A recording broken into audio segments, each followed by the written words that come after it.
السلام عليكم، أسعد الله أوقاتكم. مرحبا بكم في فيديو جديد. إليكم موعد مباراة المغرب وأوغندا الودية التحضيرية لكأس إفريقيا 2025 والقنوات الناقلة.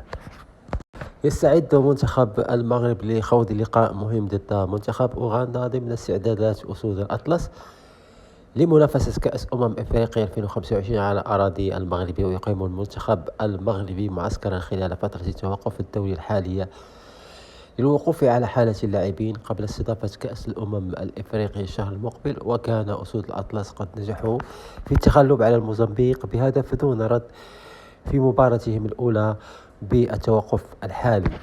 وموعد مباراة المغرب وأوغندا الودية تحضير كأس إفريقيا هو يوم الثلاثاء 18 نوفمبر 2025 على ملعب طنجة الكبير. وتنطلق صافرة بداية المباراة على الساعة 8 بتوقيت المغرب والساعة 9 بتوقيت مصر. إخواني، وصلنا إلى نهاية الفيديو، فلا تنسوا الاشتراك في القناة يصلكم كل جديد. دمتم في رعاية الله وحفظه. السلام عليكم ورحمة الله وبركاته.